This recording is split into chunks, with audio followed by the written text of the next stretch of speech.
वक्रतुंड महाकाय कोटिसूर्य समप्रभ निर्विघ्नं कुरु मे देव सर्वकार्येषु सर्वदा।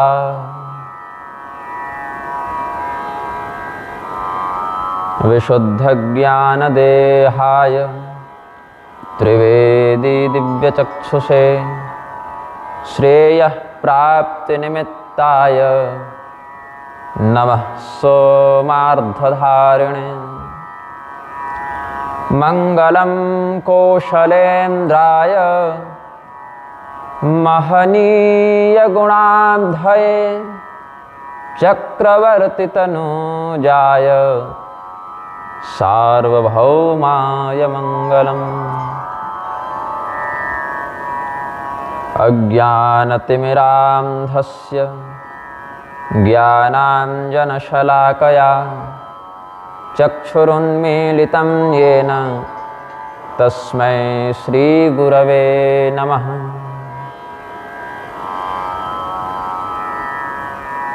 इच्छाज्ञानक्रियाशक्ति त्रयं यद्भावसाधनं तद्ब्रह्म सत्ता सामान्यं सीता तत्त्वमुपास्महे।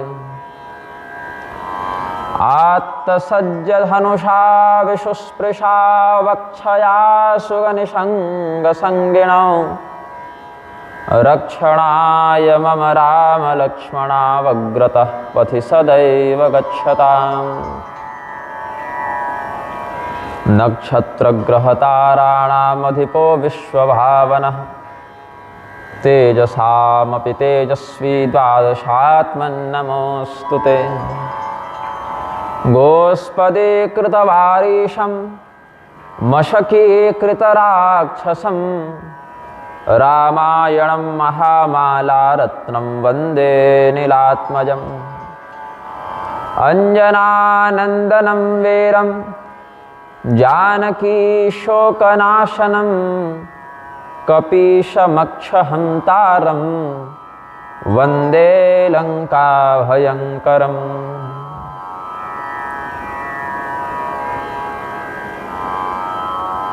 नारायणं नमस्कृत्य नरं चैव नरोत्तमं देवीं सरस्वतीं व्यासं ततो जयमुदीरयेत्।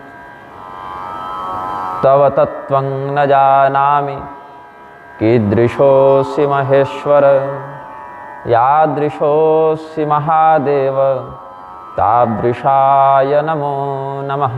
प्रेम से बोलिए आनंद कंद भगवान की जय। श्री सीतारामचंद्र भगवान की जय। श्री अंजनानंदन हनुमान जी महाराज की जय। श्री उमापति महादेव की जय। श्रीमद् गोस्वामी तुलसीदास जी महाराज की जय। जेहि सुमिरत सिद्धि होय गणनायक करिबर बदन करौ अनुग्रह सो बुद्धिराशि शुभ गुण सदन। गोस्वामी तुलसीदास जी महाराज मंगलाचरण के अंतर्गत अब ग्राम्य भाषा का प्रयोग करने के लिए प्रस्तुत हुए हैं। इससे पूर्व के मंगलाचरण में देवभाषा संस्कृत के माध्यम से अनेकानेक गूढ़ रहस्यों के तात्विक निरूपण को प्रकाशित करते हुए श्लोकों के माध्यम से भगवान गणपति का अभिनंदन कर चुके हैं, भगवती शारदा का अभिनंदन कर चुके हैं, भगवान उमापति महादेव का, साम्ब सदाशिव का वंदन कर चुके हैं, श्री हनुमान जी का, अपने गुरुदेव जी का, वाल्मीकि मुनि का स्मरण कर चुके हैं, भगवती सीता जी का स्मरण कर चुके हैं, भगवान श्री रामचंद्र जी का स्मरण कर चुके हैं। और अब ग्राम्य भाषा का आश्रय लेकर सोरठा, चौपाई, दोहा, छंद इत्यादि के आश्रय से गोस्वामी जी ने मंगलाचरण की दूसरी श्रृंखला प्रारंभ की है, जिसमें कहते हैं जे हिस्सो में रत सिद्धि होय गणनायक करिबर बदन करौ अनुग्रह सोय बुद्धिराशि शुभ गुण सदन। जेहि सुमिरत सिद्धि होय, भगवान गणपति का मंगलमय स्मरण करने से समस्त प्रकार की सिद्धियां प्राप्त होती हैं। सिद्धियों के कई प्रकार हैं, जिसमें किसी किसी आचार्य के मत में 8 सिद्धियां हैं, अणिमा, महिमा, लघिमा इत्यादि अष्टसिद्धियों की बात है। और इन्हीं का थोड़ा विस्तार कर दें तो दूरदर्शन, दूरश्रवण इत्यादि सिद्धियों को भी जोड़कर 18 प्रकार की सिद्धियां हो जाती हैं। और किन्हीं किन्हीं आचार्यों के मत में हमारे मन में जितने भी प्रकार की इच्छाओं का उद्भव होता है, उन इच्छाओं की पूर्ति हो जाना ही उन तत्वों से संबंधित, विषयों से संबंधित सिद्धि का लक्षण है। तो ये समस्त सिद्धियां भगवान गणपति के स्मरण से प्राप्त होते हैं। भगवान गणपति कैसे हैं? गणनायक, गणों के नायक हैं। गण किसे कहते हैं? अलग अलग क्रियाओं को संपादित करने के लिए अलग अलग विभागों में उपस्थित जो कुशल कर्मठ सुधीजन होते हैं, उन्हीं को गण कहा जाता है। और किसी भी कार्य को करने से पूर्व आप जिन जिन व्यक्तियों का कुशलता के कारण, निपुणता के कारण स्मरण करते हैं, उनकी गणना करते हैं, वे सब गण हैं। इन समस्त गणों के नायक अधिपति भगवान गणपति हैं। तंत्र शास्त्रों के अनुसार 50 प्रकार के गण हमारे सुकृत का, पुण्य का, तपस्या का अपहरण करने के लिए तत्पर रहते हैं। और भगवान गणपति का स्मरण करने से ये 50 गण देवता जो हैं वो शांत हो जाते हैं, मंगलकारी हो जाते हैं। भगवान गणपति का स्वरूप कैसा है? करइबर बदन, हाथियों के समान इनका स्वरूप है, लेकिन कोई सांसारिक हाथी नहीं, करिबर, श्रेष्ठ हाथी के समान इनका मुखमंडल है। आचार्यों ने उपदेश किया है श्रुति का आश्रय लेकर, एकदंतम चतुर्हस्तम पाशमंकुशधारिणम रदम च वरदम हस्तैर्विभ्राणम मूषकध्वजम रक्तं लंबोदरं शूर्पकर्णकं रक्तवाससं रक्तगंधानुलिप्तांगं रक्तपुष्पैः सुपूजितं भक्तानुकंपिनं देवं जगत्कारणमच्युतं आविर्भूतं च सृष्ट्यादौ प्रकृतेः पुरुषात् परम् एवं ध्यायति यो नित्यं स योगी योगिनां वरः। भगवान गणपति कैसे हैं? एक दंत वाले हैं, दूसरे दांत को अपने भुजाओं में धारण करते हैं शस्त्र के समान। कहीं कहीं किसी किसी स्वरूप में दूसरे दांत को लेखनी के रूप में भी प्रयोग उन्होंने किया है।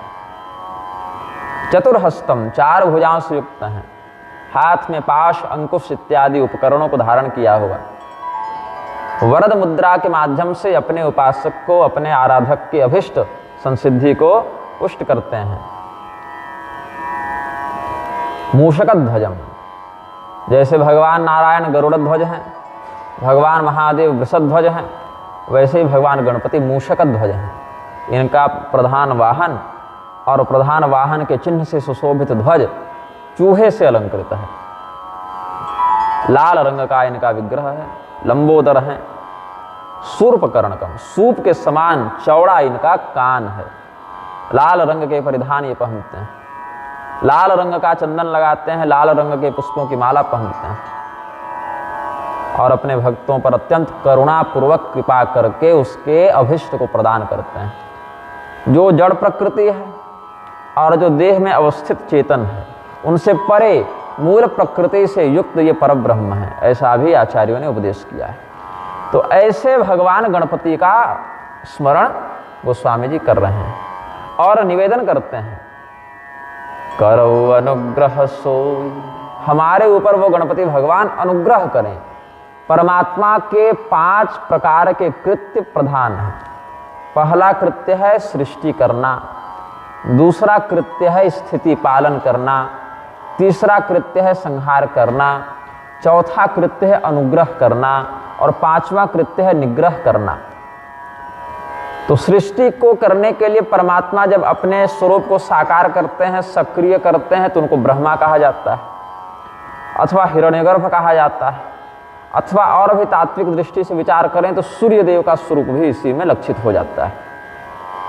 पुनः इस सृष्टि का पालन करने के लिए जब वही परमात्मा प्रवृत्त होते हैं तो उनका साक्षात्कार भगवान विष्णु के रूप में प्राप्त होता है। और इस सृष्टि का संहार करने के लिए जब वो प्रस्तुत होते हैं तो वही परमात्मा भगवान महादेव के रूप में आलोकित होने लगते हैं। अनुग्रह जब करने के लिए, कृपा करने के लिए जब प्रस्तुत होते हैं तो उन्हीं परमात्मा को गणपति या गणेश या विनायक कहते हैं। और दुष्टों का शमन करने के लिए, उनको अनुशासित करने के लिए जब दंडात्मक विधान का प्रयोग करते हैं वही परमात्मा, तो उनको देवी दुर्गा के रूप में देखा जाता है। इस प्रकार से पंचकृत्यात्मक ब्रह्म की चर्चा आचार्यगण करते हैं। उद्भव, स्थिति, संहार, अनुग्रह और निग्रह। कहीं कहीं संधि की परंपरा को ध्यान में रखते हुए निग्रह अनुग्रह ऐसा कहते हैं, तो वहां निग्रह कर्म चौथा और अनुग्रह कर्म पांचवा हो जाता है। दोनों बातें सही हैं। बुद्धिराशि शुभ गुण सदन, समस्त सद्गुणों के मंगलमय मूर्तिमान विग्रह भगवान गणपति हैं। और कैसे हैं तो कहा बुद्धि राशि, इनमें अपार बुद्धि विद्यमान है। अब बुद्धि तो सब में होती है। बुद्धि किसको कहते हैं? जब हम किसी विषय को करने का निर्णय कर लें, किसी विषय पर हमारा चित्त जो है, चित्त भी शब्द थोड़ा अनुचित होगा क्योंकि चित्त बुद्धि से भिन्न होता है, हमारी जो चिंतन शक्ति है ऐसे कहें उसको, हमारी जो सोचने की समझने की जो स्थिति है, जो हमारी चिंतन शक्ति है, वो जब किसी एक निर्णय पर पहुंचे तो उसी निर्णयात्मिका शक्ति का नाम बुद्धि है। पुनर्यदा निश्चिनुते तदा सा स्यात् बुद्धि संज्ञा।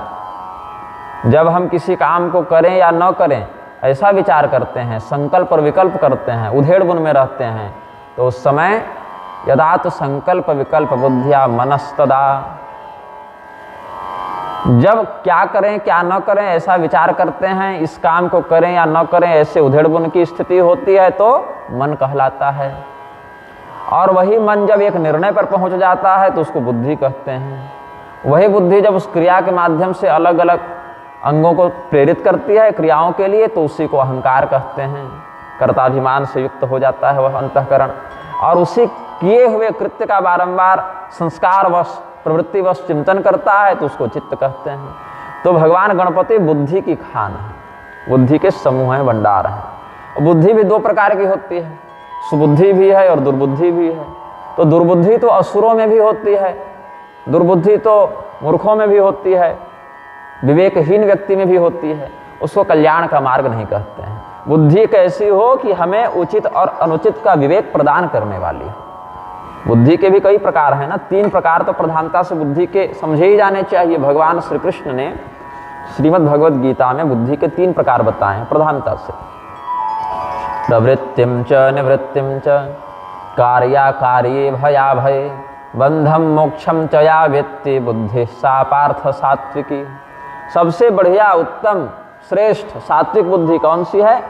तो जो बुद्धि हमें यह स्पष्टतया बताने में समर्थ हो कि क्या करना चाहिए और क्या नहीं करना चाहिए, वो श्रेष्ठ बुद्धि है। क्या करने से हम संसार में फंसेंगे और क्या करने से हमारा मोक्ष होगा, ये विवेक जिसमें विद्यमान हो उसको सात्विक बुद्धि कहते हैं। क्या करने से हम निर्भय होंगे, क्या करने से हम भयभीत होंगे, संसार ही भय है और मोक्ष निर्भय पद है, इसका विवेक जो प्रदान कर दे वो सात्विक बुद्धि है। बंध और मोक्ष, बंधन और मुक्ति, इसकी समझ है जिसके पास हो, बुद्धि सा पार्थ सात्विकी, उसको सात्विक बुद्धि कहते हैं। फिर कहा कि एक और बुद्धि होती है जो गलत तो नहीं है लेकिन सही भी नहीं है, वो उलझ जाती है बार बार। यया धर्मम धर्मं च कार्यं च कार्यमेव च अयथावत् प्रजानाति बुद्धि सा पार्थ राजसी। राजसी बुद्धि मध्यम स्तर की बुद्धि, जो ना उत्तम है और ना अधम है, मध्यम स्तर की बुद्धि क्या करती है? यया धर्मम धर्मं च कार्यं च कार्यमेव च। क्या धर्म है और क्या अधर्म है, क्या कर्तव्य है और क्या अकर्तव्य है, इसके मध्य जो उलझ जाए, जो इसके मध्य फंस जाए, भ्रमित हो जाए, ऐसी बुद्धि को जो अयथावत प्रजानाति, धर्म संबंधी निर्णय को, कर्तव्य को जो यथावत नहीं अपितु अयथावत जाने, उसको राजसी बुद्धि कहते हैं। इसके बाद एक तीसरा प्रकार है जिसको अधम कोटि का मानते हैं ये बुद्धि तामसी है। अधर्मम धर्ममिति या मन्यते तमसावृता सर्वार्थान विपरीतांश्च बुद्धि सा पार्थ तामसी। ऐसी बुद्धि जिसको वास्तविकता में देखें तो दुर्बुद्धि है वो। जो सात्विक बुद्धि है वो तो सद्बुद्धि है, और जो सामान्य बुद्धि है उसमें न असत है न सत है, वो तो दोनों के मध्य आती है, वो तो राजसी बुद्धि केवल बुद्धि है। और ये वाली तामसी जो है वो दुर्बुद्धि है। तो इसका लक्षण क्या है, क्या धर्म है और क्या अधर्म है, इसमें ये उलझती नहीं, अपितु तो उल्टा निर्णय कर देती है। धर्म और अधर्म का विवेक रखने वाली सात्विक बुद्धि होती है, इसके मध्य भ्रमित हो जाने वाली राजसी बुद्धि होती है, और इसमें उल्टा निर्णय देने वाली, गलत को ही सही कह देना और सही को ही गलत कह देना, जो उचित है उसको अनुचित कह देना और जो अनुचित है उसको उचित समझ लेना। इस प्रकार का पतनकारी विचार, पतनकारी निर्णय जो प्रदान कर दे उसको तामसी बुद्धि कहते हैं। यया अधर्मं धर्ममिति या मन्यते तमसावृता, तमोगुण से आवृत्त होकर अधर्म को ही जो धर्म मान बैठे, और सर्वार्थान विपरीतांश्च, सभी प्रकार के शास्त्रीय सदर्थों को जो उल्टा समझ ले, वो कैसी है, बुद्धि सा पार्थ तामसी, वह तामसी प्रकार की बुद्धि है। तो ये तीनों प्रकार की बुद्धि गणपति भगवान में है। इन तीनों प्रकार की बुद्धि को उत्प्रेरित यही करते हैं। जो भक्त हैं, शरणागत हैं, उसको सद्बुद्धि दे देते हैं, तो वहां सिद्धि विनायक कहते हैं, यही सुमिरत सिद्धि होई। और जहां देखते हैं कि ये भोग विलास में डूबा हुआ है, न सही करता है न गलत करता है, सामान्य व्यक्ति है, तो उस पर ध्यान नहीं देते। और जो भयंकर से भयंकर पापी हो उसको दंड देने के लिए दुर्बुद्धि प्रदान कर देते हैं, उसको कुमति दे देते हैं, तो फिर विपत्ति में पड़ जाता है। नरक जाने के लिए दुर्बुद्धि का होना आवश्यक है। जब तक दुर्बुद्धि नहीं होगी तब तक नरक थोड़ी जाएगा। तामसी बुद्धि अधोगच्छन्ति तामसा, तमोगुणी व्यक्ति अधोगति को प्राप्त होता है। भगवान गणपति स्वयं निर्गुण होने के बाद भी सात्विक राजस तामस इन तीनों बुद्धियों के अधिष्ठाता हैं, और जो जैसा अधिकारी होता है उसको सात्विक बुद्धि, राजसी बुद्धि, तामसी बुद्धि प्रदान करते हैं। तो तामसी बुद्धि प्रदान करते हैं तो विघ्न पड़ जाता है, तो विघ्न विनायक भी नाम है। सिद्धि विनायक जो सात्विक बुद्धि वाले हैं, और विघ्न विनायक जो तामसी बुद्धि वाले हैं। तो विघ्न से बचने के लिए भी इनकी आराधना की जाती है कि प्रभु हमारे दुर्बुद्धि का नाश करके हमें सद्बुद्धि प्रदान करें। तो वैसे शरणागत भक्त के प्रतीक भगवान गणपति सद्बुद्धि का भी अनुग्रह कर देते हैं। तो भगवान गणपति का कितना सुंदर स्तवन किया है गोस्वामी जी ने। मुहूर्त वृंदावन नामक ग्रंथ में कहते हैं, वहीं से इस भाव को गोस्वामी जी ने ग्रहण किया है, ऐसा भी टीकाकारों का मत है। मुहूर्त वृंदावन ग्रंथ का संदर्भ देते हुए कहते हैं, जायन्ते सिद्धयो यस्य स्मरणात् स गजाननः कुर्यादनुग्रहं बुद्धिनाथ शुभ गुणाकरः। जितने प्रकार के शुभ गुण हैं उनकी खान जो बुद्धिनाथ भगवान गजानन हैं, जो स्मरण मात्र से समस्त सिद्धियों को प्रदान करने वाले हैं, वो हम पर अनुग्रह करें। ऐसा मंगलाचरण में गोस्वामी जी ने गणपति जी का स्मरण किया है। फिर भगवान के कृपा को प्रकाशित करने वाला एक सोरठा कहते हैं, मूक होई वाचाल पंगु चढ़े गिरिवर गहन जासु कृपा सुदयाल द्रव सकल कलिमल दहन। महाभारत इत्यादि में भी इसी का भाव बड़ा स्पष्टता से वर्णित करते हैं, जहाँ से गोस्वामी जी ने इसका अधिग्रहण किया है। मूकं करोति वाचालम पंगुम लंघयते गिरिम यत्कृपातमहं वंदे परमानंद माधवम। कोई व्यक्ति गूंगा, अच्छा गूंगा कितने प्रकार के होते हैं, बोले 4 प्रकार के होते हैं। एक होता है वचन मूक। वचन मूक कौन है, जो बचपन से गूंगा है, वो शब्दों का उच्चारण करना जानता ही नहीं, उससे उच्चारण होता ही नहीं। वो कौन सा है, वचन मूक, जिसको आजकल की भाषा में गूंगा कहते हैं, बोल ही नहीं सकता है।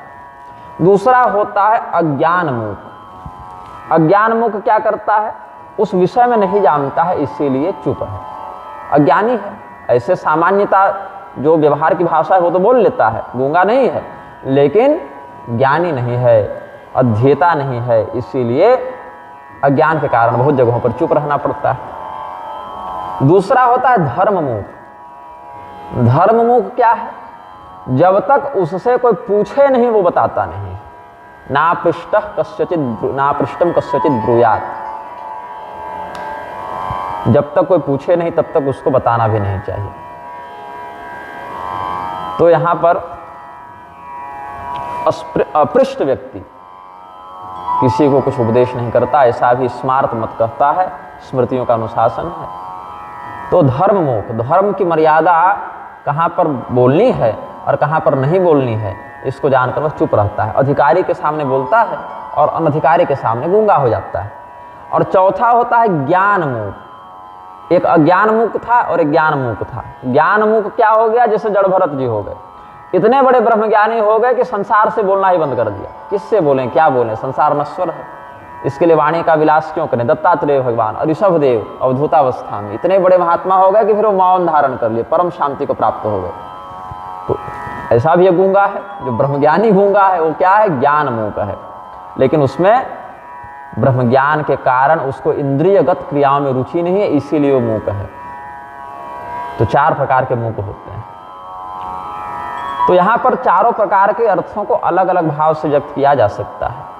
मूक होई वाचाल, पंगु चढ़ई गिरिबर गहन। और कोई लंगड़ा व्यक्ति है, सामान्यतया सीधी जमीन पर जो न चल सके, वो भी पहाड़ चढ़ने भर गतिमान हो जाता है, पर्वतों का उल्लंघन करने का भी सामर्थ्य आ जाता है। कैसे?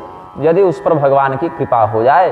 तो ऐसे प्रभु जिनकी कृपा से मूक व्यक्ति भी बहुत मधुर और स्पष्ट वक्ता हो जाता है, ऐसे भगवान जिनकी कृपा से लंगड़ा व्यक्ति भी विशालकाय पर्वतों को लांघने में समर्थ हो जाता है, ऐसे भगवान दयालु कृपालु प्रभु से अनुरोध है कि हमारे समस्त कलयुग से युक्त जितने पाप हैं, कलयुग के प्रभाव से जो दोष व्याप्त हो गए हैं, उनका दाह कर दें, उनको जला दें। संस्कृत श्लोक में आया है परमानंद माधवम। माधव किसे कहते हैं? इंदिरा लोक माता माँ इति गीयते। जो क्षीराब्ध तनया है, क्षीर सागर से जिनका प्रादुर्भाव हुआ है, ऐसी भगवती लक्ष्मी, श्री देवी, रमा देवी, इंदिरा देवी को माँ कहते हैं। लोक जननी, लोक माता जगदम्बिका को माँ कहते हैं। और तस्याधव पतिरिति, जो उनके धव हैं, धव कहते हैं पति को। तो माधव मतलब जो लक्ष्मी के पति हैं, मतलब लक्ष्मीपति भगवान। तो वही भगवान जो परमानंद स्वरूपी हैं। आनंद के कई प्रकार हैं। पशु पक्षियों में भी आनंद होता है। मेढक को खाने में सांप को आनंद है, लेकिन मनुष्य को आनंद नहीं मिलता। और कुछ ऐसे लोग हैं जो मेढक भी मारकर खाते हैं और वहाँ से भी आनंद ले लेते हैं। और कुछ लोग को एकादशी करने में आनंद मिलता है, कुछ को मांसाहार करने में आनंद मिलता है। राक्षसों को, पिशाचों को अलग अलग विकृत वस्तुओं का भक्षण करने में आनंद मिलता है। देवताओं को पायस का आस्वादन करने में आनंद मिलता है, अमृत का आस्वादन करने में, पुरोडास का आस्वादन करने में आनंद मिलता है। तो आनंद की परिभाषा तो अलग अलग प्रजातियों के आधार पर बदलती रहती है। अब लंका के राक्षसों को किस में आनंद था? तो कहीं महिष मानुष धेनु खर अज खल निशाचर भक्षई, उसमें भी आनंद ही लग रहा है उनको। तो ऐसा नहीं। और ऋषि महर्षियों को भगवान के जप तप ध्यान में, हवन पूजन में आनंद लग रहा है। तो अलग अलग व्यक्ति के लिए आनंद की परिभाषा अलग अलग हो जाती है। और वो वास्तविक आनंद नहीं है, वो शरीर के अनुसार इंद्रियों को तृप्त करने का एक आभास उत्पन्न करने वाला छल है, वो भी वास्तविक आनंद नहीं है। आनंद क्या है? आनंदाध्येव खल विमानि भूतानि जायन्ते आनंदे न जातानि जीवन्ति। इस प्रकार से उपनिषद उपदेश करते हैं कि आनंद तो वह है जहाँ से संपूर्ण संसार की उत्पत्ति होती हो और संपूर्ण संसार की स्थिति हो और संपूर्ण संसार का विलय, प्रविशन्ति च, जहाँ पर संपूर्ण संसार पुनः प्रविष्ट हो जाए, आनंद उसको कहते हैं। तो संपूर्ण संसार की सृष्टि स्थिति संहार का अधिष्ठाता कौन है? बोले परमात्मा। इसलिए परमात्मा ही आनंद स्वरूप है। आनंद कंद कहते हैं ना भगवान को। समस्त आनंदों के मूल, जो आनंद सिंधु सुख राशि इत्यादि वचनों से भी गोस्वामी जी ने स्मरण किया है। तो आनंद कंद भगवान, और वो कोई लौकिक आनंद नहीं, स्वर्गीय आनंद नहीं, अपितु आनंद में जो सबसे ऊपर हो, परम हो, ऐसे परमानंद स्वरूपी भगवान लक्ष्मीपति नारायण का चिंतन गोस्वामी जी करते हैं। और उनसे यह निवेदन करते हैं कि कलयुग के प्रभाव से हमारे मन मस्तिष्क में दैहिक दृष्टि से, वाचिक दृष्टि से, मानसिक दृष्टि से जो कुछ अशुभता व्याप्त हो गई हो, जो कुछ दोष व्याप्त हो गया हो आप इसका दहन कर दें, आप इसका समापन कर दें। फिर भगवान श्री रामचंद्र जी का क्षीर सागर में शयन करने वाले रूप में स्मरण करते हैं। क्षीर सागर भगवान नारायण का शाश्वत स्थान है और यहाँ पर भगवान क्षीर सागर में शयन करने वाले नारायण का स्मरण करते हैं और उनका स्वरूप भी वैसा ही है जैसा भगवान श्री रामचंद्र जी का, क्योंकि तत्व से तो वही है, इसीलिए स्वरूप में भी भेद नहीं है। जो नीलाम्बुज श्यामल कोमलांगम हैं वही नीलाम्बुज वपुः दिव्य मरुणाम्बुज लोचनम क्षीर सागर वाले भगवान हैं।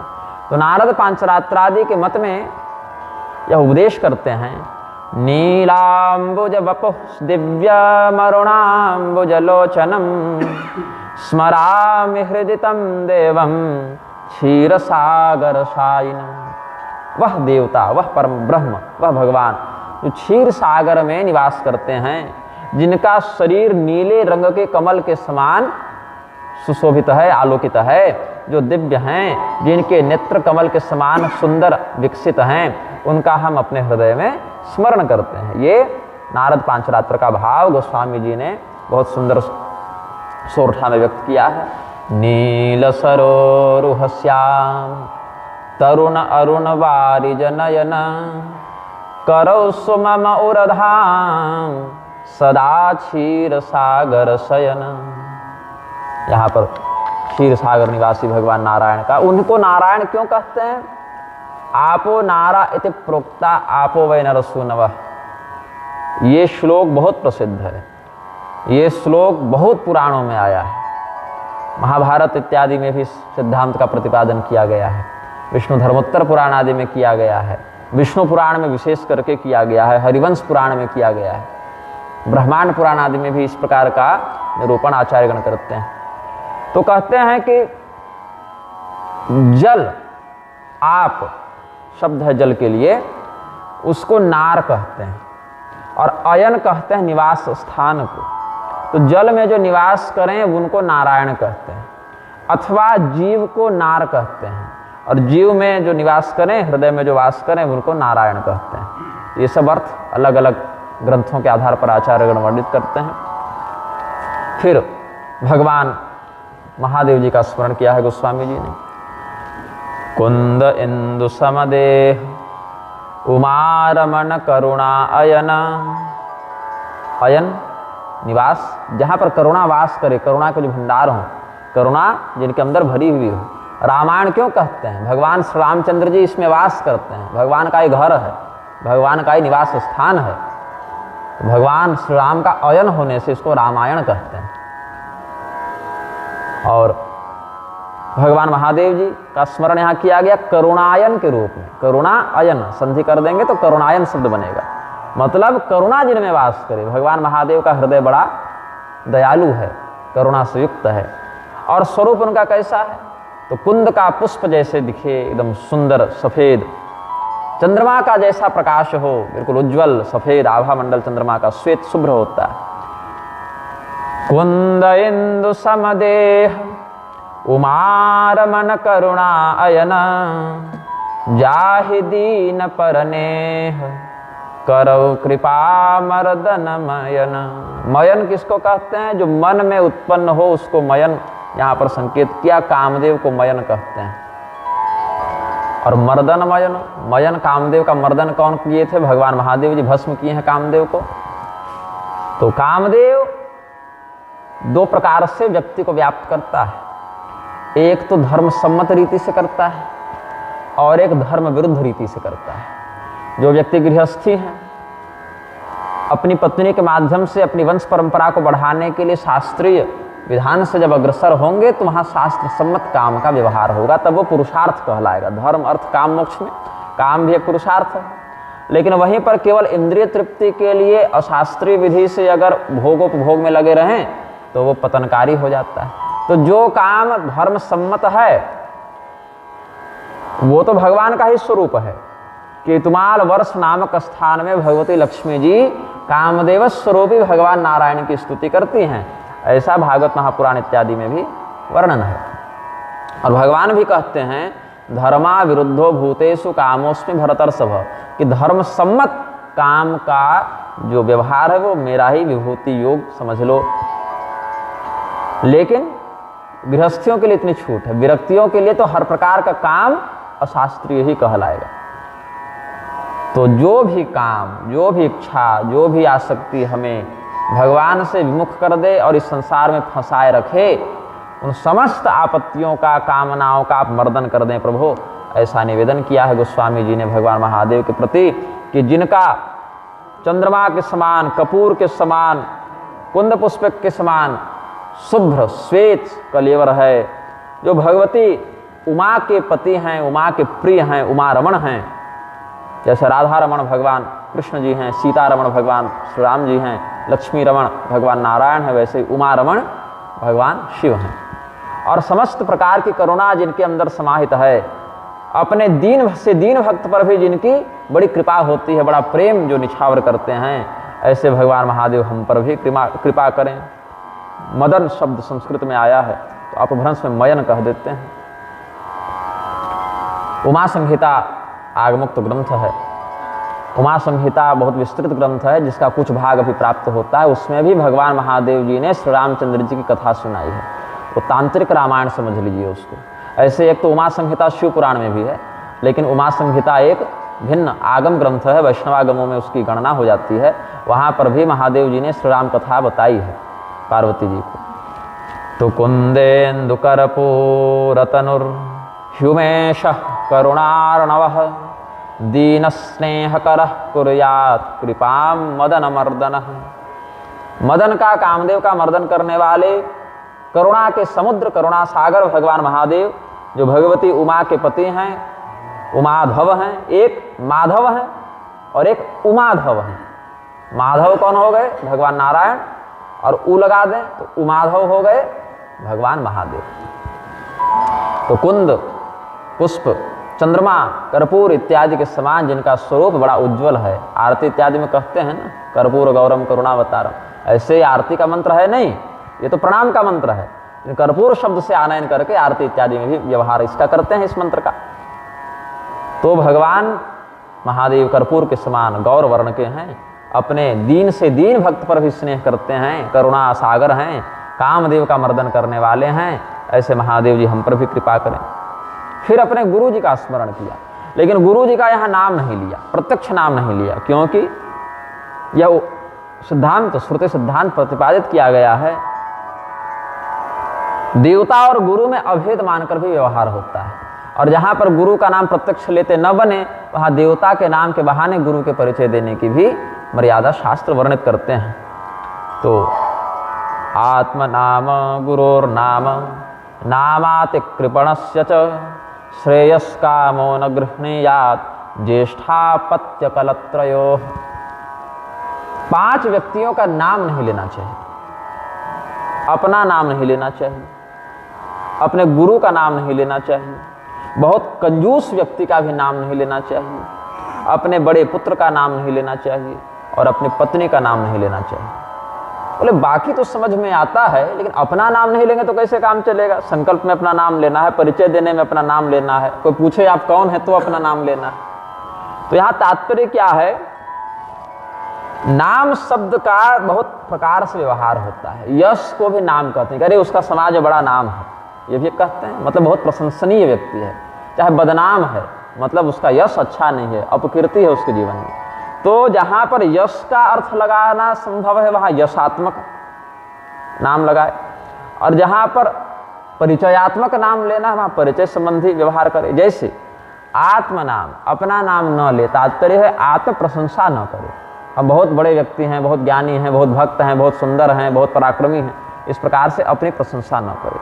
और जहाँ परिचय देना हो, वहाँ पर कैसे मर्यादा कहती है? अपने गोत्र का और अपने पिता का नाम लेकर फिर अपना नाम बताए। जैसे परशुराम जी जब आए हैं जनक जी के दरबार में, तो सभी लोग अपने अपने पिता का नाम ले लेके अपना परिचय दिए। ये मर्यादा कहती है, अपने मैं अमुक गोत्र में उत्पन्न अमुक व्यक्ति का पुत्र हूँ, मेरा यह परिचय हुआ, ऐसे अपना नाम बताए। सीधे सीधे ऐसे नाम बताना उचित नहीं है। फिर जो बहुत कंजूस हो, बहुत दुराचारी हो उसका भी नाम नहीं लेना चाहिए। क्यों ऐसे व्यक्ति की चर्चा करनी, छोड़ दो उसकी चर्चा, ये बात भी है। कल्याण की आशा करने वाला व्यक्ति अपने बड़े पुत्र का भी नाम न ले। बोली ये तो गड़बड़ बात हो गई, क्योंकि राजा दशरथ तो बड़ा नाम लेते थे भगवान का।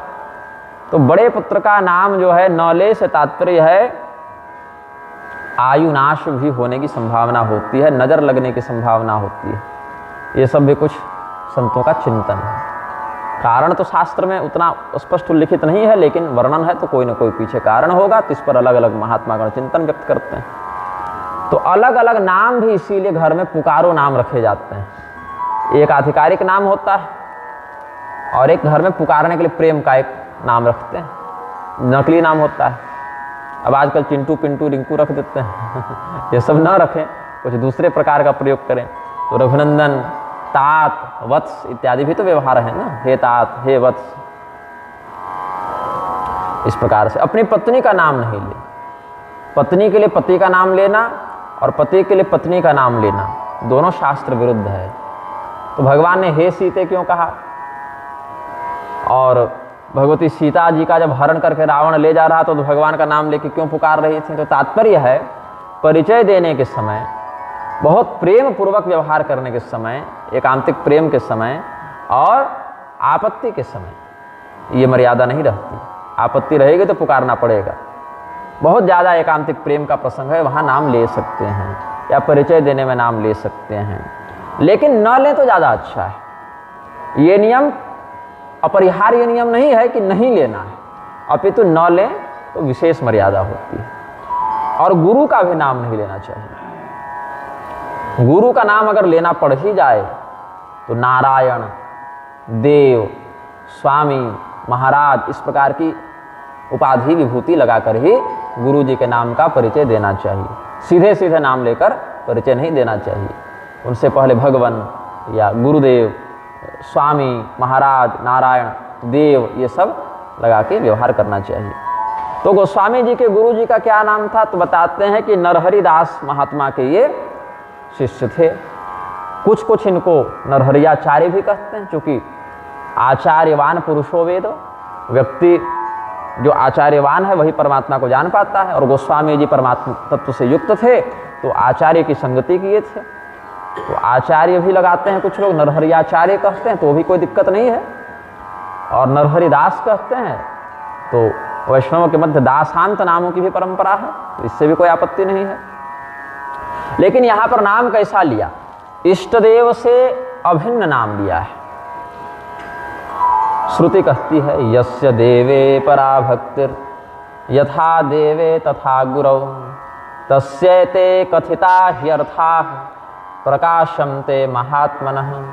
उपनिषद में परमात्मा के विषय में जो बातें बताई गई हैं, भगवान का जो वैदिक सिद्धांत, वैदिक स्वरूप, वैदिक रहस्य वर्णित किया गया है, ये रहस्य किसको समझ में आता है?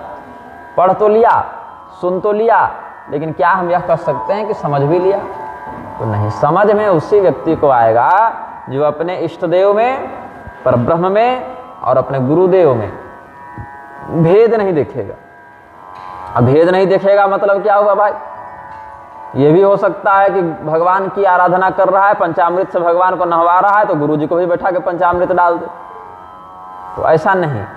श्रद्धा की दृष्टि से जिस प्रकार से परमात्मा का चिंतन किया जाता है, श्रद्धा का भगवान को भोग लगा रहे हैं और थोड़ी सी इलायची दाना, मूंगफली रख दी और तुलसी दल डाल दिए तो भगवान का भोग उसमें भी हो गया। और उतने में गुरु जी को कह दिया कि आज आपका प्रसाद इतने में लगेगा, तो गुरु जी तो भूखे रह जाएंगे। ऐसी एकता नहीं। भगवान का विग्रह इतना बड़ा है, भगवान तो इतने से कपड़े में आ गए और गुरु जी के लिए भी जो है इतना ही बड़ा कपड़ा लेकर पहुंच गए कि हम तो भगवान की इतने कपड़े में आराधना कर लेते हैं, तो आप भी इतने कपड़े में आराधना कर लो। भगवान को भोग लगा के आचमन में जल देते हैं तो थोड़ा थोड़ा जल रहता है, 2 बूंद जल रहता है, उतने 2 बूंद जल में गुरु जी को कह दिए कि आप भी पीकर प्यास बुझा लीजिए। तो ऐसी आराधना नहीं, नकल वाली आराधना नहीं, अपितु जैसी तत्परता से, जैसी निष्ठा से और हमें ये मोक्ष प्रदान कर देंगे इस विश्वास से भगवान की आराधना की जाती है। उसी विश्वास से, उसी श्रद्धा से देवता के ही ये साक्षात जंगम विग्रह हैं, ऐसा समझकर अपने गुरु जी से भी व्यवहार करना चाहिए, ये बात है।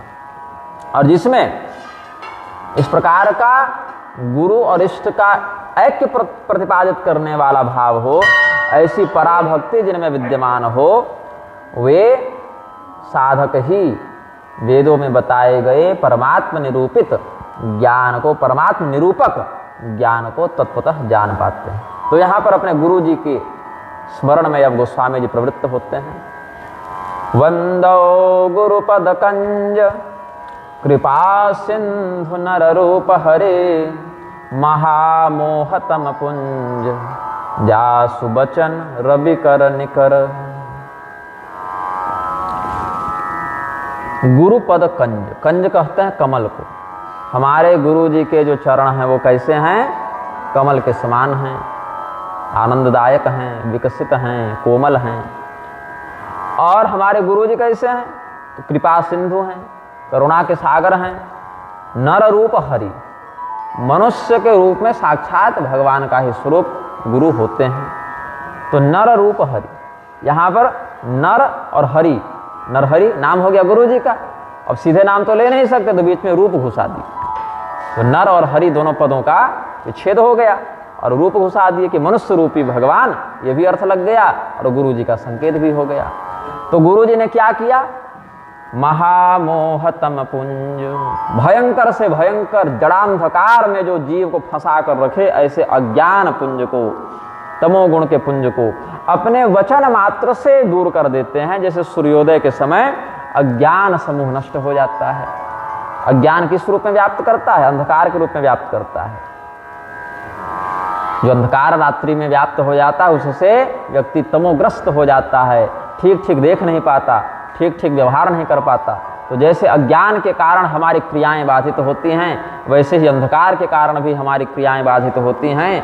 और जैसे अज्ञान को दूर करके ज्ञान का प्रकाश हमें चाहिए, वैसे ही अंधकार को दूर करके लौकिक प्रकाश भी चाहिए। इसीलिए ज्ञान को प्रकाशवत और अज्ञान को अंधकारवत भी आचार्यों ने बताया है। तो सूर्योदय के समय जिस प्रकार से तत्काल ही अंधकार का नाश हो जाता है, वैसे ही गुरुदेव के वचनों का आश्रय लेकर अज्ञान के अंधकार को भी नष्ट कर देता है शिष्य। गुरु जी के वचनों का आश्रय लेकर उसका अज्ञान चला जाता है। जावाली संहिता का आश्रय लेते हुए गोस्वामी जी अनुग्रह करते हैं हम लोगों पर और अपने गुरु की अभ्यर्थना करते हैं। वंदे गुरुपदाब्जं यो नररूपः स्वयं हरिः, यद्वाक्य सूर्योदयतस्तमो नश्यति संप्रतम्। जिनके वचनों का आश्रय लेकर, जिनके वचन ही सूर्योदय के समान है, यद्वाक्य सूर्योदयतः, जिनके वचन ही सूर्योदय के समान हैं। और जैसे सूर्योदय के समय अंधकार तुरंत नष्ट हो जाता है, वैसे ही गुरु के वचनों का आश्रय लेकर, गुरु चरणों का आश्रय लेकर अज्ञान भी नष्ट हो जाता है। ऐसे गुरु का हम स्मरण करते हैं जो मनुष्य रूप में साक्षात भगवान ही हैं, नर रूप हरि हैं। इस प्रकार से स्मरण किया है। फिर अब गुरु जी के महात्म्य को प्रकाशित करते हुए गोस्वामी जी आगे बढ़ते हैं। बंदव गुरु पद पदुम परागा, सुरुचि सुवास सरस अनुरागा, अमेय मोरे मय चूरन चारो, समन सकल भव रुज परिवारु। रुज कहते हैं रोग को। यहाँ पर रोग क्या है? भव रुज, संसार में फंसे रहना और विविध प्रकार के कर्तव्य कर्मों के सुख दुख आदि फल को प्राप्त करने के लिए विवश होना, यही सबसे बड़ा रोग है। और रोग से छूटने के लिए क्या करते हैं? औषधि का आश्रय लेते हैं। तो औषधि क्या है? अमृत रूपी औषधि यहाँ पर वर्णित है। भगवान ही जो प्रत्यक्षतः गुरु रूप में विद्यमान हैं, उनके चरण कमलों का आश्रय लेना, चरण कमलों के पराग का आश्रय लेना। यह मरता हुआ व्यक्ति जिस प्रकार से अमृत का आस्वादन करके निर्भय हो जाता है, निरोग हो जाता है, युवा और स्वस्थ हो जाता है, उसी प्रकार से आचार्य चरणों का आश्रय लेकर, गुरु चरणों का आश्रय लेकर, और उसमें स्वाभाविक प्रीति के कारण, ये भी नहीं कि दवा सामने रख दिए तो हम दूर हो गए रोग से, अपितु उसका सेवन करना पड़ेगा। अब कोई डॉक्टर पर्चे पर दवा लिख कर दे दे और मरीज रोज उस दवा का नाम पढ़ते रहे लेकिन सेवन न करे, तो भी रोग मुक्त नहीं होता। सेवन करना पड़ेगा और सुरुचि सुवास सरस अनुरागा, स्वार्थ इत्यादि के कारण नहीं कि जब तक गुरु जी से काम है तब तक सेवा की और बाद में भाग गए असहाय छोड़ के। जहाँ सेवा की ज़्यादा आवश्यकता पड़ी, जब तक गुरु से लेना है तब तक तो रहे, और जब गुरु को देने की बात आ गई तो भाग गए, ऐसा नहीं। स्वाभाविक प्रेम जब भगवान के मूर्तिमान विग्रह सद्गुरुदेव के चरणों में होगा तो वही सेवा भाव शिष्य के लिए अमृत बन जाएगा। गुरु की कृपा ही औषधि बन जाएगी, और उस औषधि से जितने भी संसार जन्य बंधनकारी रोग हैं, कष्ट हैं, उनका शमन हो जाएगा। इस प्रकार से कहते हैं। पुलस्त संहिता का आश्रय लेकर गोस्वामी जी ने लिखा है, गुरुपादरजो वंदे चारुचूर्णम मलापहम पुण्येश भूतिर्मंगल्यम मनो मुकुरमार्जकम। मुकुर कहते हैं दर्पण को, दर्पण है ना मुकुर। और सबसे बढ़िया दर्पण क्या है? हमारा मन, क्योंकि वहां झूठ नहीं चलता। बाकी पूरे संसार से व्यक्ति झूठ बोल ले, लेकिन अपने मन के सामने झूठ नहीं बोल पाता। वो तो हमारे गुण और अवगुण को यथावत प्रतिबिंब के माध्यम से प्रकाशित कर देता है। तो भगवान के ही जो साक्षात विग्रह के रूप में वर्णित किए जा चुके हैं, ऐसे गुरु जी का जो चरण रज है वो हमारे मन में, जो मन रूपी दर्पण में जो धूल व्याप्त हो गई है, उस धूल का निवारण कर देती है वो चरण रज। तो गुरुपाद रजो वंदे चारु चूर्णम मलापहम। मल, गंदगी, अज्ञान जो हमारे मन रूपी दर्पण में व्याप्त हो गया है, उसको दूर करने में निमित्त क्या बने, हेतु क्या बने? गुरु जी के चरण रज। इस प्रकार से गुरु जी का स्मरण किया है और भगवान वशिष्ठ के मत का अनुसरण करते हुए लिखते हैं, गुरुपाद नखज्योत्स्ना तमोहंत्री प्रकाशिका ज्ञान रत्न समूहास्या विद्यारात्रि विनाशिनी। भगवान का दिव्य विग्रह जैसे देदीप्यमान होता है, नित्य प्रकाशित होता है, वैसे ही अपने ज्ञान के प्रकाश से गुरु जी के चरणों में भी आलोक विद्यमान होता है। आवश्यक नहीं कि वो आलोक बाहर से दिखे, जैसे टॉर्च जला दें, टॉर्च चमकने लगे, अंधकार दूर हो जाए, तो गुरु जी के पास जाकर कहेंगे कि आपके चरणों का प्रकाश तो दिखता ही नहीं है, तो जिसके चरण चमकेंगे उसी की शरण जाएंगे। तो ऐसी बात नहीं है, शरीर की चमक की बात यहाँ नहीं है। यहाँ पर ज्ञान रूपी आलोक जो उनके व्यक्तित्व में विद्यमान है, जो उनके सदाचरण में विद्यमान है, जो उनकी साधना तपश्चर्या इष्ट भक्ति में विद्यमान है, उसकी बात हो रही है। तो श्री गुरुपद नख मणि गण ज्योति सुमिरत दिव्य दृष्टि ही होती दलन मोहतम सो सुप्रकाशु बड़े भाग उर आवई जासु। गुरुदेव के चरण कमलों में जो प्रकाश विद्यमान है वो सामान्य दृष्टि से पता नहीं चलता, अपितु उसी प्रकाश का स्मरण करके तो दिव्य दृष्टि प्राप्त होती है। तो जिसके कृपा से दिव्य दृष्टि मिले वो स्वयं कितना दुर्लभ तत्व होगा, उसका अनुभव करना कितना गूढ़ कार्य होगा। तो भयंकर से भयंकर अज्ञान भी जिस शिष्य को व्याप्त हो गया है, अगर वह श्रद्धा और विश्वास पूर्वक अपने गुरु के चरणों की शरण ग्रहण करे, और ये भी हर व्यक्ति से संभव नहीं है, इसमें स्पष्ट करते हैं कि बड़े भाग उर आवई जासु। कोई बहुत सुकृति व्यक्ति होगा, कोई बहुत सौभाग्यशाली व्यक्ति होगा, तो उनमें से किसी किसी को ये सौभाग्य प्राप्त होता है कि अपने गुरुदेव के चरणों का आश्रय ग्रहण करके उस ज्ञान प्रकाश को हृदय में धारण कर सके।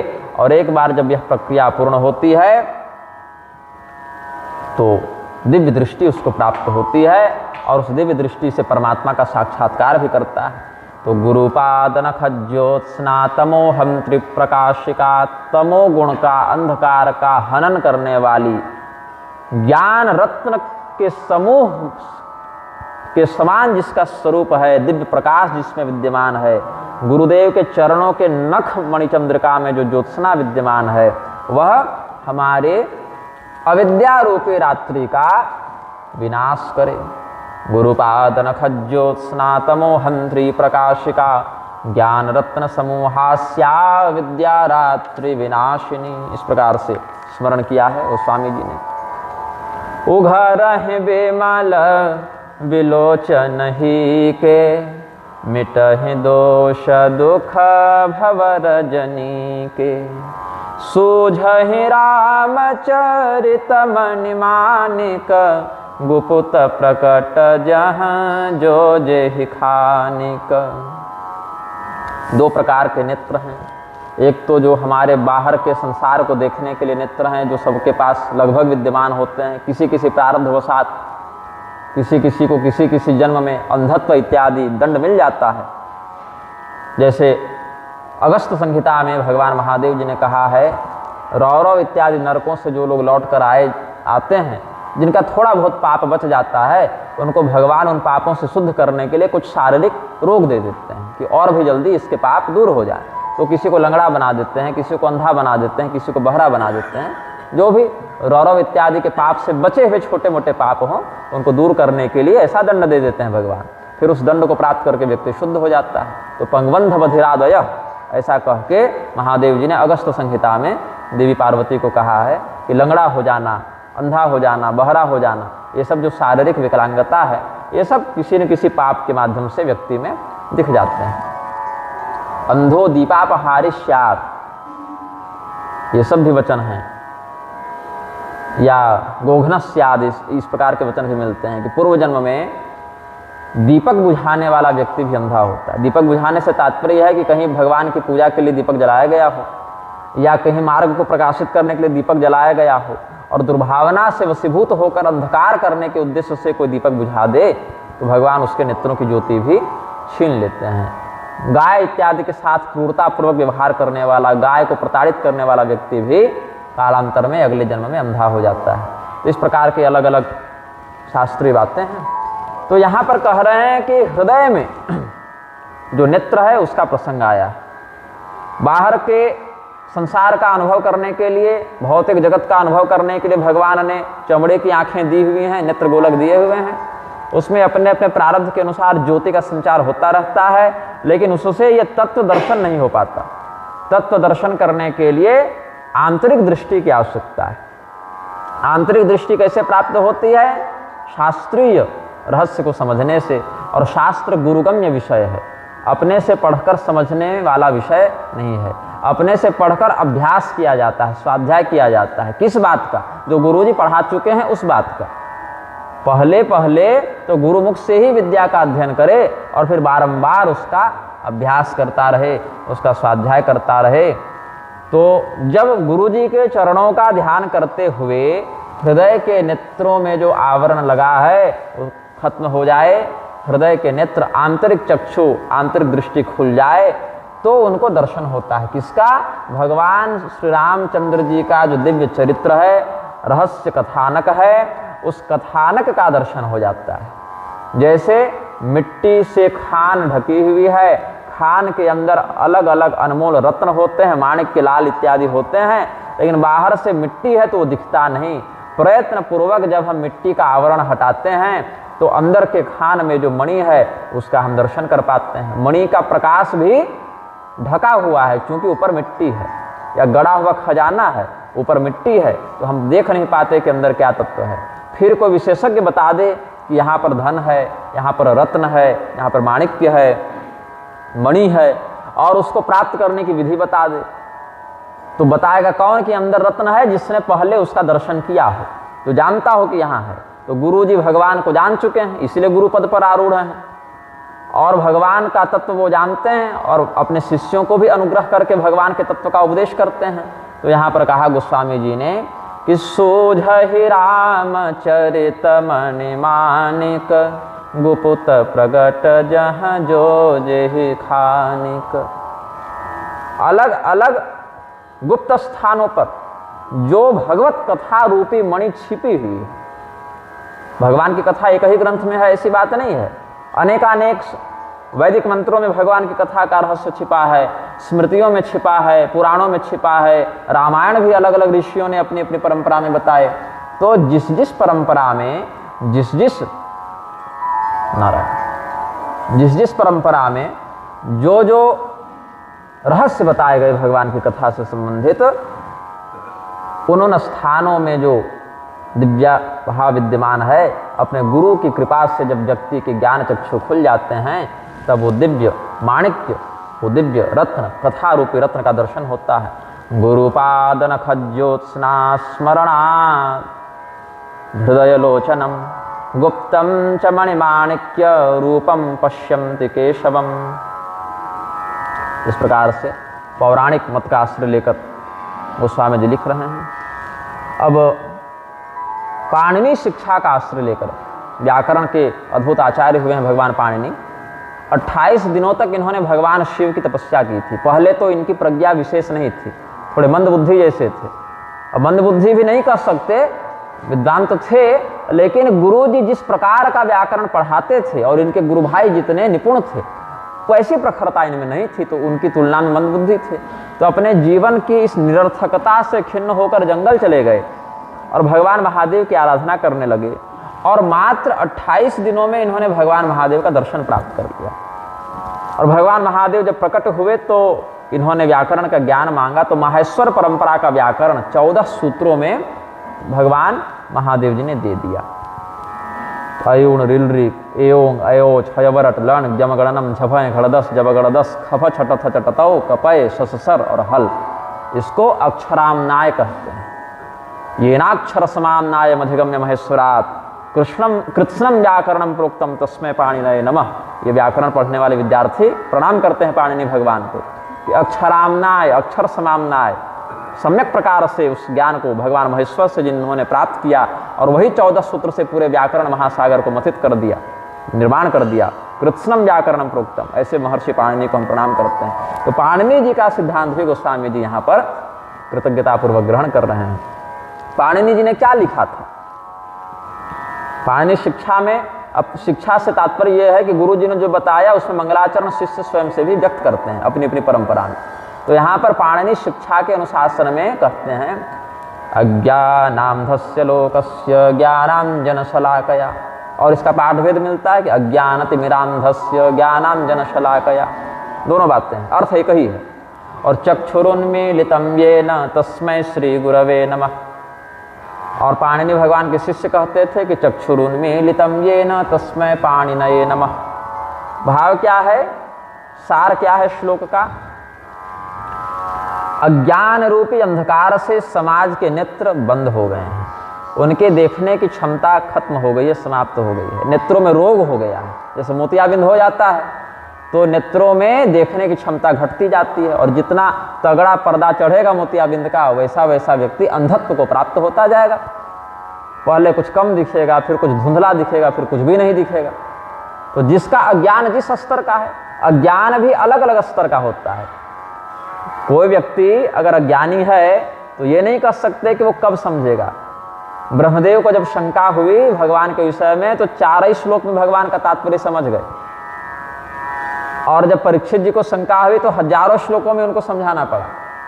तो समझने वाला व्यक्ति एक पंक्ति में समझेगा कि उसके लिए पूरा भाष्य पढ़ाना पड़ेगा, ये तो अलग अलग विषय है, स्तर है, योग्यता है, प्रारब्ध है।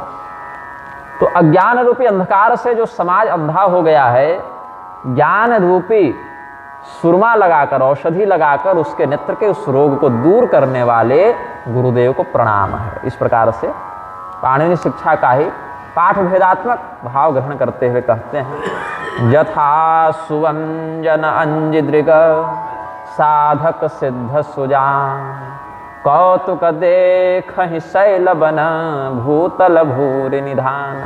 श्री रामचरितमानस की चौपाइयों में, दोहाओं में बहुत से पाठ भेद भी मिलते हैं अलग अलग प्रतियों के। तो कहीं कहते हैं कौतुक देखत शैल बना, कहीं कहते हैं कौतुक देख ही शैल बना। तो गीता प्रेस ने भी अपना संस्करण निकाला है, चौखंबा वाले भी निकाले हैं, वेंकटेश वाले भी निकाले हैं, तुलसीपीठ वाले भी निकाले हैं अपना अपना संस्करण। जिसके हाथ में जिस प्रकार की प्राचीन पांडुलिपि मिली, प्रति मिली, वैसा लिखा। लेकिन भाव यह है कि जो गोस्वामी जी कहना चाहते हैं वो मूल रूप में प्राप्त हो जाए। अब देखत का भी वही अर्थ है और देखही का भी वही अर्थ है, उसका अर्थ सुनत और चलत थोड़ी हो जाएगा। तो कहीं देखही आता है, कहीं देखत आता है। तो इस प्रकार से पाठ भेदों में भी झगड़े बहुत हो जाते हैं कि वास्तविक रूप से गोस्वामी जी ने क्या लिखा था। अब गोस्वामी जी ने स्वयं ही श्री रामचरितमानस के भी कई संस्करण बनाए थे, ऐसा भी उनकी जीवनियों में प्राप्त होता है कि अमुक मित्र के यहाँ ये प्रति रख दी तो ये प्रति बह गई, तो गंगा जी में डाल दिया, तो चोर चुराने आ गए। तो बहुत प्रकार के संघर्ष से उनका जीवन भी ऐसा रहा है। तो इसीलिए इन झगड़ों में न पड़ते हुए जो गोस्वामी जी सार बताना चाहते हैं, जो उनके उपदेश का प्रतिपाद्य विषय है, उसको ध्यान में रखना चाहिए कि जिस प्रकार से गुप्त वस्तुओं को देखने के लिए साधक लोग आंखों में दिव्य अंजन लगाते हैं, जैसे एक निधि दर्शनांजन होता है, सिद्ध नागार्जुन तंत्र इत्यादि में, दत्तात्रेय तंत्र इत्यादि में ये सब की विधि मिलती है कि इस नक्षत्र में इस जड़ी को लेकर आओ, या इस मुहूर्त में ऐसा काजल बनाओ और उसको इस मंत्र से अंगूठे पर लगाओ। तो हनुमान जी आकर खोया पाया विभाग बताते हैं, काली मैया आती हैं, उनके पार्षद आते हैं, दरअसल प्रधान देवता तो नहीं आते, अपने अपने गणों को भेज देते हैं मार्गदर्शन करने के लिए। या सिद्ध नागार्जुन तंत्र आदि में ये सब बताते हैं कि इस सुरमे को लगाओगे तो इस प्रकार से इस मंत्र का जप करोगे तो 10,000 जप के बाद ये दिखेगा, 20,000 जप के बाद ये दिखेगा, गड़ा हुआ खजाना दिखेगा। ऐसे भी जो उस मंत्र को जानते हैं ऐसे कुछ तांत्रिक प्रयोग करते हैं। और भी है, जैसे गुंजा के बीज को पीस के रवि पुष्प में नेत्रों में लगाओगे रात्रि को और इस मंत्र का जप करोगे तो आकाश में उड़ने वाले भूत प्रेत इत्यादि भी दिखने लग जाते हैं। बहुत कुछ टोने टोटके भी होते हैं, इंद्रजाल होते हैं बहुत प्रकार के, जो जादूगर लोग भी कई बार प्रयोग करते हैं अपने दर्शकों का कौतुक दिखाने के लिए, मनोरंजन दिखाने के लिए। तो ये सब तो अलग अलग साधनाओं में जो लोग सिद्ध हैं वो लोग तमाशा करते हैं।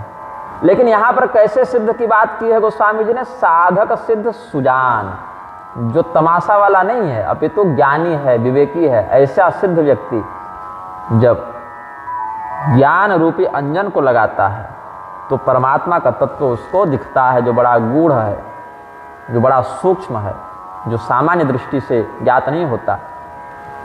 और ये अंजन क्या है, इसका रहस्य खोलते हैं। गुरुपद रज मृदु मंजुल अंजन नयन अमीय दृग दोष विभंजन तेहि करि विमल विवेक विलोचन बरनो रामचरित भवमोचन।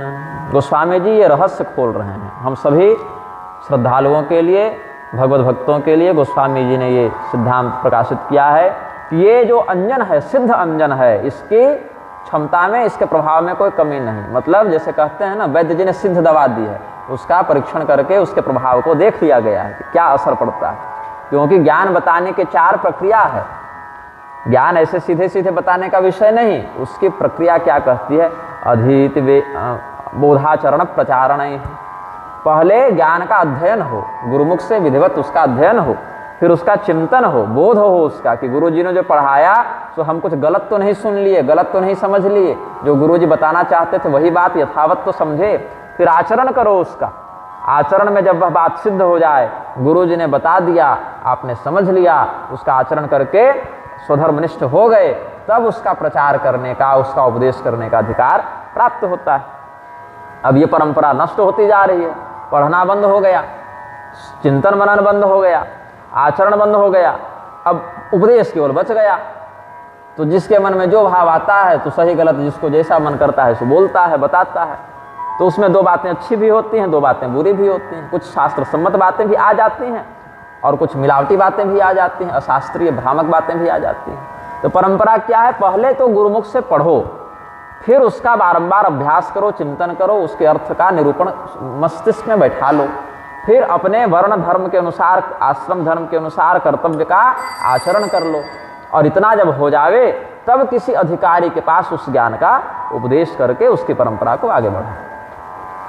तो कहते हैं कि नेत्रों में जो दोष है उसका तो चिकित्सक निवारण कर देता है, और ज्ञान चक्षु में जो दोष व्याप्त है उसका निवारण कैसे होगा, तो गुरुदेव के चरणों की रज जो है वही सिद्ध अंजन है जो नेत्रों को अमृत के समान सुख प्रदान करती है।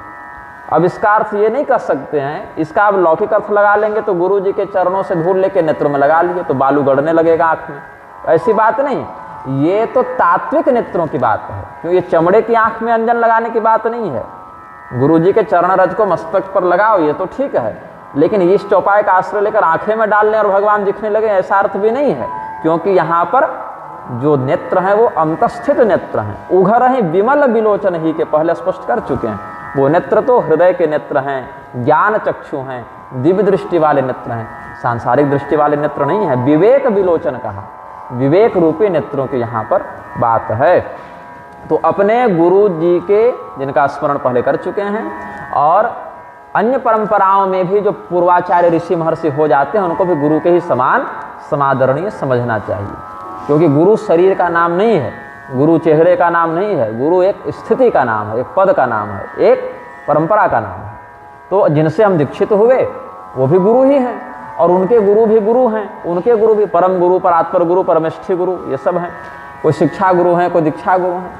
जहाँ से भी विशुद्ध शास्त्र ज्ञान प्राप्त हो वहाँ गुरु तत्व प्रतिष्ठित है, ऐसा समझना चाहिए। इसीलिए यद्यपि वशिष्ठ मुनि कुलगुरु थे श्री रामचंद्र जी के, लेकिन समयानुसार मर्यादा को प्रदर्शित करते हुए उन्होंने विश्वामित्र जी से भी विद्याध्ययन किया है, अगस्त मुनि से भी, अत्रि मुनि से भी अलग अलग विषयों का ज्ञान लिया है भगवान ने। सर्वज्ञ होने के बाद भी ये परंपरा उन्होंने बताई।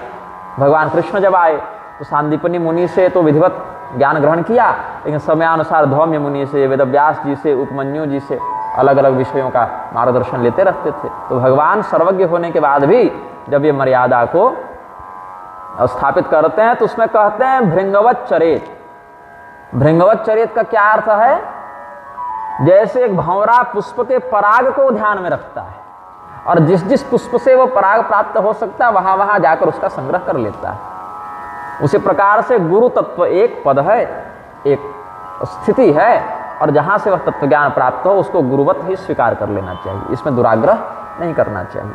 तो अपने दीक्षा गुरु भी गुरु हैं, और उनके पहले के गुरु ऋषि महर्षि आचार्य गोस्वामी जी से हम दीक्षा नहीं ली, आप नहीं ली, लेकिन उनके ग्रंथ का आश्रय लेकर कल्याण के मार्ग पर चल रहे हैं, तो हमारे लिए तो गोस्वामी जी भी गुरु हुए, उनके गुरु भी हमारे लिए गुरु ही हुए। चाहे हम मंत्र दीक्षा या रूप दीक्षा किसी भी प्रकार के लिए हों, लेकिन जहाँ से विशुद्ध शास्त्र प्राप्त हो रहा हो वहाँ शास्त्र को ही गुरुवत समझना चाहिए, शास्त्रोपदेशक आचार्यों को गुरुवत समझना चाहिए। तो गुरु गीता का भाव गोस्वामी जी यहाँ अधिग्रहित करते हैं। सिद्धां जनम श्री गुरुपादरेणुर नेत्रामृतम नेत्र विकार हंता। नेत्रों में जो विकार है उसका हनन करने के लिए सिद्ध औषधि, सिद्ध अंजन के रूप में श्री गुरुदेव के चरण रज हैं। उसी बात को बिल्कुल अक्षरशः देखिए। सिद्धांजनम श्री गुरुपादरेणुर नेत्रामृतम नेत्र विकार हंता नयन अमीय दीर्घ दोष विभंजन।